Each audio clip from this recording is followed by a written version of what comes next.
नमस्कार, हमारे साथ जुड़े हुए हैं ओबीसी मोर्चा के प्रदेश अध्यक्ष आदरणीय नरेंद्र कश्यप जी। तो सर, सबसे पहले तो भारत टाइम्स न्यूज़ की तरफ से आपको बहुत बहुत हार्दिक शुभकामनाएं कि आपको प्रदेश का अध्यक्ष नियुक्त किया गया है। तो पहले आप बताएं कि ओबीसी मोर्चा में क्या क्या काम आप कर सकते हैं, क्या क्या काम होते हैं, आप कुछ जानकारी दें सर। देखिए, उत्तर प्रदेश में भारतीय जनता पार्टी के शीर्ष नेतृत्व ने मुझे उत्तर प्रदेश में ओबीसी मोर्चे के प्रदेश अध्यक्ष के रूप में नामित किया है। मैं सबसे पहले अपनी पार्टी के वरिष्ठ नेतृत्व, विशेष तौर से स्वतंत्रदेव जी, महामंत्री संगठन श्रीमान सुनील बंसल जी, उत्तर प्रदेश के यशस्वी मुख्यमंत्री आदरणीय योगी आदित्यनाथ जी और विशेष तौर से हमारे उत्तर प्रदेश के उप मुख्यमंत्री आदरणीय केशव प्रसाद मौर्य जी और समस्त नेताओं का बहुत आभार व्यक्त करता हूं कि उन्होंने मुझ पर इतने बड़े संगठन को चलाने का दायित्व सौंपा है। उन सबका आभार। और जहां तक आपने ओबीसी मोर्चे के कार्य, ओबीसी मोर्चे की जिम्मेदारी का प्रश्न उठाया है, तो मैं आपको ये बताना चाहता हूं कि ओबीसी मोर्चा उत्तर प्रदेश का एक बहुत ही सशक्त और बहुत ही व्यापक संगठन है, जो संपूर्ण उत्तर प्रदेश में अपने संगठनात्मक क्षमताओं के माध्यम से पिछड़े वर्गों के अधिकारों की बात उठाता है, पिछड़े वर्गों को संगठन के साथ जोड़कर भारतीय जनता पार्टी की विचारधारा के साथ जोड़ने का प्रयास करता है और इस पिछड़े वर्गों में राजनीतिक चेतना पैदा करके कार्यकर्ताओं का उत्साह वर्जन करके उनको राजनीतिक क्षेत्र में काम करने के लिए प्रेरित करता है। और पूरा देश इस बात को जानता है कि ये पिछड़ा वर्ग उत्तर प्रदेश की आधी से अधिक आबादी को रिप्रेजेंट करता है। ये मोर्चा आधे से अधिक आबादी के कल्याण के लिए, भारतीय जनता पार्टी के साथ जोड़ने के लिए, भारतीय जनता पार्टी की नीतियों का, उत्तर प्रदेश की सरकार, देश की सरकार की नीतियों का व्याख्यान करने के लिए, यानी उत्तर प्रदेश में ओबीसी मोर्चा उत्तर प्रदेश में भारतीय जनता पार्टी को सत्तासीन करते हुए पिछड़ों के हक अधिकारों को दिलाने की बड़ी मुहिम को जारी रखता है। जी, तो अब एक बड़ा पद आपके हिस्से में आया है, एक बड़ी जिम्मेदारी आपके ऊपर है और सुनने में आ रहा है कि अभी कोरोना की तीसरी लहर आने को है, तो इसको लेके क्या क्या तैयारियां आपने की? और क्योंकि बहुत से लोगों की नौकरियां चली गई, बहुत से लोग घर पे बैठे हैं और बहुत लोगों ने अपने परिजनों को खोया है, अपनों को खोया है, तो जो लोग इस वक्त परेशान हैं या आगे आने वाली जो लहर है उसको लेके क्या क्या आपकी तैयारियाँ हैं? देखिए, दूसरी कोरोना महामारी की लहर बहुत ही हमारे देश के लिए, प्रदेश के लिए बहुत घातक साबित हुई।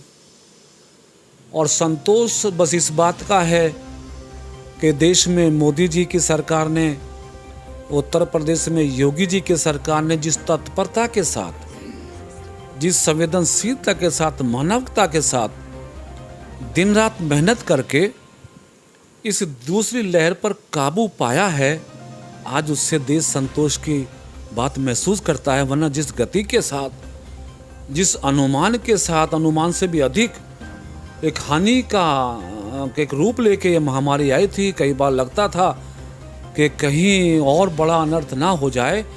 लेकिन धन्यवाद है मोदी जी का, धन्यवाद है योगी जी का कि उन्होंने दिन रात मेहनत करके जनता के बीच में जाके जागृति पैदा करके वैक्सीनेशन के माध्यम से, कोविड किट के माध्यम से और दवाइयों के माध्यम से और कैंप लगा के भारतीय जनता पार्टी कार्यकर्ताओं ने चौतरफा कोविड को काबू करने का जो प्रयास किया। आज संतोष है कि कम से कम हमारा देश और उत्तर प्रदेश आज इस महामारी से कहीं ना कहीं बाहर निकला है।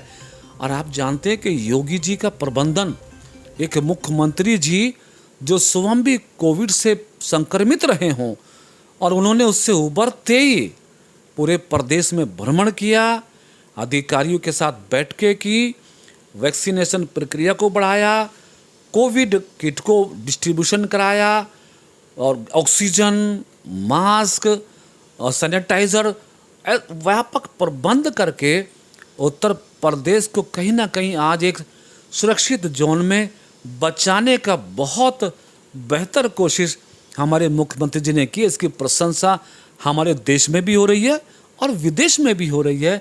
लोग अनुसरण कर रहे हैं, उत्तर प्रदेश की सरकार का लोग प्रशंसा कर रहे हैं, उत्तर प्रदेश के मुख्यमंत्री जी की, कि उन्होंने सीमित समय में इस बड़ी महामारी पर जो विजय हासिल की है।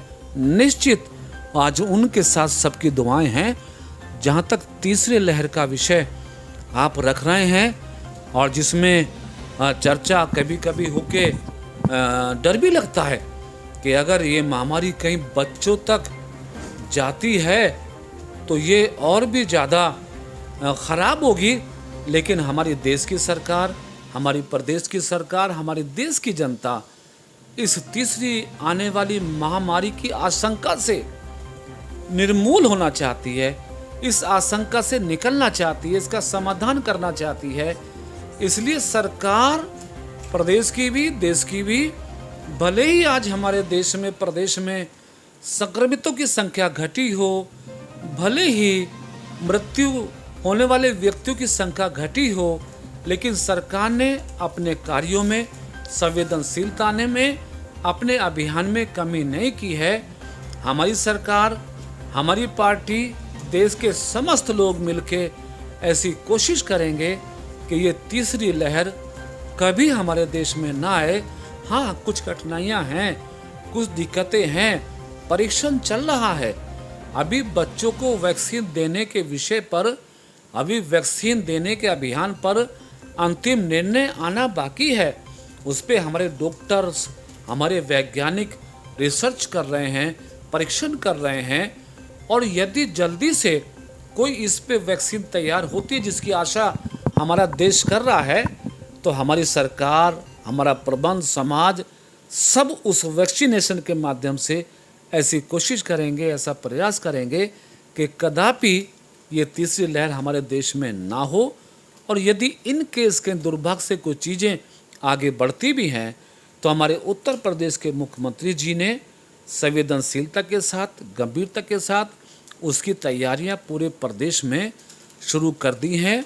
बच्चों के लिए अलग से हॉस्पिटल्स, बेड, मेडिसिन्स और जितने भी हमारे सरकारी संसाधन हैं उन सबको अलर्ट कर दिया गया है। उन सबको आग्रह कर लिया गया है कि वो तीसरे वेव की आशंकाओं को देखते हुए अपने सभी संसाधनों को पहले से परिपक्व कर लें, ताकि हमें किसी बड़ी मुश्किल में ना फंसना पड़े। समय रहते हम उत्तर प्रदेश के हर बच्चे को बचाना चाहते हैं, उत्तर प्रदेश के हर व्यक्ति को बचाना चाहते हैं। और सच मानिए, सरकार भी दुखी हुई है, समाज भी दुखी है, पार्टी भी दुखी है। लगभग 4 लाख लोगों ने हमारे देश में इस महामारी में अपने आप को खोया है। किसी का पुत्र गया है, किसी का पिता गया है, किसी के परिजन गए हैं।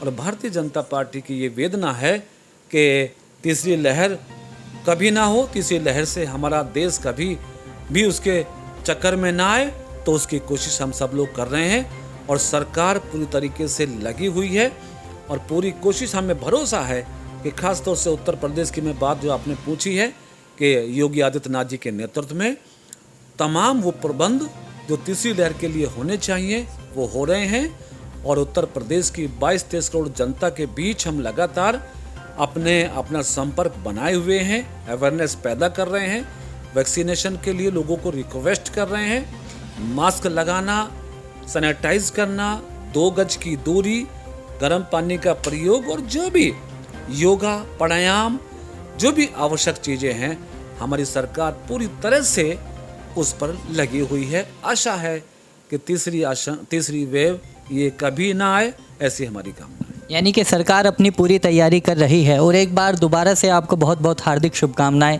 मैं गाज़ियाबाद से संकल्प जैन, भारत टाइम्स न्यूज़।